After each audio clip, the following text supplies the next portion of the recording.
When you study screenwriting, you learn about plot, you learn about story, you learn about dialogue, character design, structure, acts, scenes, inciting incidents. You learn about wants and needs, you learn about the hero's journey. If you're lucky, you learn a bit about psychology. What you don't learn, usually, is how to crush your enemies. See them driven before you, seize their wealth, hear the cries of their women. Perhaps I should elaborate. That a screenwriter should study history goes without saying, or should go, but I have a more specific advice that, if you'll bear with me for these minutes, you'll agree makes much more sense than it might at first appear. A screenwriter should study military strategy. You magnificent bastard, I read your book! Alongside rhetoric, I believe military strategy is one of the most useful disciplines for screenwriters. Hell, all writers. After all, it involves complex systems, human behavior, leadership, creativity, innovation, and much more. The list of information you can transfer from military strategy to writing is endless. But I want to center on one specific strategy style which is the best of them all. The indirect approach. The best of the two. If the direct approach is throwing your army head first against the enemy, then the highly recommended indirect approach is, not doing that. It's facing the enemy from the rear, from the flanks, from the ground, in their homes, in their bedrooms, where their wives sleep, where their children come and play with their toys. Got a bit sidetracked, but here's the perfect distinction. In The Godfather Part 2, how does Michael kill Hyman Roth? A lackey just straight up shoots him point blank surrounded by cops. Obviously he can't escape. As direct as a direct approach can get, and look at how much it costs your army, even succeeding. On the other hand, how does Michael kill Frankie Pentangeli? They bring his brother all the way from Italy to raise some shame inside him. Tom Hagen visits him in jail to talk about ancient Roman codes of conduct. A very veiled threat is made against his family and he himself comes up with the idea of demonetizing me. The victim himself does Michael's job for him, without a shot being fired. Green guns, 5 stars, silent assassin. The indirect approach. If history's taught us anything,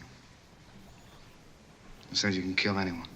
Military historian Basil Liddell Hart passionately and obsessively defended the indirect approach in his famous strategy book, whose name I don't remember. In it, he does a panorama of the history of warfare to show how the greatest generals were all masters of the indirect approach. That's how the Greeks beat the Persians, Hannibal the Romans, Scipio Hannibal, how Caesar came to power, Genghis Khan and the like. The greats saw pitched battles as the last resort. Victories achieved by weakening the enemy's morale, messing up their logistics, softening their resolve. We cut supply lines, we steal contraband, we pick and choose our battles and places to take a stand. Napoleon became the master of Europe by prioritizing speed and maneuvers over direct engagement. The more indirect he was, the more powerful he became. The more powerful he became, the more he started resorting to the cocky direct approach. The more he used the direct approach, the more he lost. Likewise, the best generals of the American Civil War were the indirect ones. Stonewall Jackson of the Confederates, who always tried to surprise the enemy. William T. Sherman of the Union, who made his target not armies but infrastructure and... I don't think this film has the footage I was looking for. History helped Hart's case when the 20th century saw the evolution of guerrilla warfare into the most popular strategy to defeat much stronger forces. The most successful guerrilla warriors target much more than the enemy's soldier, the enemy's mind. Meaning that instead of striking the head, it's the nervous system, the one that has to be attacked. And this idea ties all the way back to Sun Tzu, who said that to fight and conquer in all your battles is not supreme excellence. Supreme excellence consists in breaking the enemy's resistance without fighting. Way back when, he was already extolling the indirect approach. I'm going over literal warfare to land on this. The indirect approach doesn't only improve screenplays, it leads to exactly what we consider great writing. Shut up! We did not lose Vietnam. It was a tie. It's repeated to the point of cliché that cinematic dialogue can't be too direct. Being on the nose is an identifiable negative aspect of bad dialogue. We value indirectness, roundabout manners of speaking, that is, subtext. Films are also full of go-to symbolisms which are indirect ways to immediately tell us something. Is it quiet? Too quiet. Birds have suddenly taken flight? That's danger. Someone sneezed? Oh, he's sick, obviously. Did you cough? Tidy up your will, you're gonna die. Movies taught me that if a woman pukes, it means she's pregnant. No two ways about it. Save money on that test. Whereas if a man pukes, he's killed somebody. That was crazy! You killed a guy! Oh, fucking shit! Creating life and taking it. There's a clever use of the indirect approach in William Wyler's Jezebel by these writers. Henry Fonda dates the headstrong Bette Davis. He's advised by a workmate not to let his girlfriend keep on being willful and hit her a bit with a hickory. Duh. So he goes confront her, picks up a cane, her father approves, and as the lovey-dovey talk, the stick is ever present in view. Having a great director helps. He doesn't say what he's come to do, but she knows it full well, and all it takes is a little sweet talk for him to put it away. Not a word or an action, just an object. We know what holding it means, and we know what dropping it means. You forgot your stick. So I did. I forgot to use it too. So you did.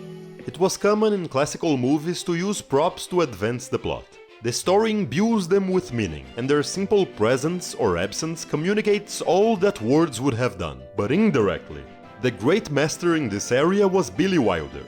In Sabrina, a romantic relationship moves forward, backwards and forward again with the simple flip of a hat. In Ace in the Hole, he shows us that Kirk Douglas is good at writing without even showing him writing, because he can use a typewriter creatively. The most brilliant use of props of all time is in Sunset Boulevard. We know Norma Desmond is gonna pull a Frankie Pentangeli by just looking at the absence of a doorknob. Genius! What's more indirect than nothing?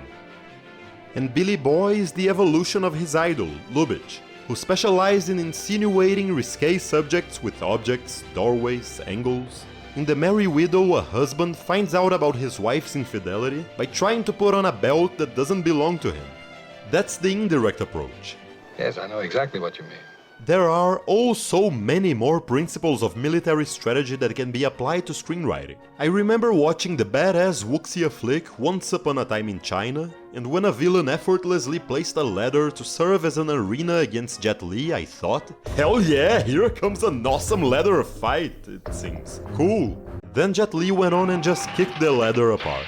Then I thought, oh, yes, obviously. You know, you don't fight on your enemy's chosen battleground. Because by choosing your own terrain and not the one where your enemy expects you, you will end up inevitably winning. That would have been so dumb.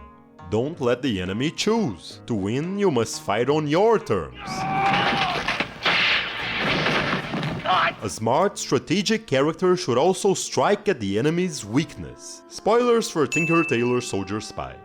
In that film and book, Master Spy George Smiley tells about the one time he met Carla, his future arch-nemesis. Smiley was having marital problems and ended up talking too much about wives. I kept harping on about the damn wife.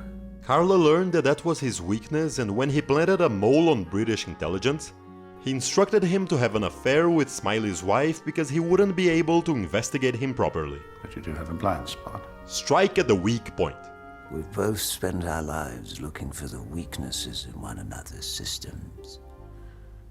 Everyone knows the maxim to divide and conquer. To defeat a stronger force, divide it into smaller ones. Never was this idea better used than in Road to Utopia. When Bing Crosby is faced by 15 men, that's exactly what he does. It was simple enough. There were only 15 of them. I picked them up one by one, knocked them out, and tossed them in the chasm.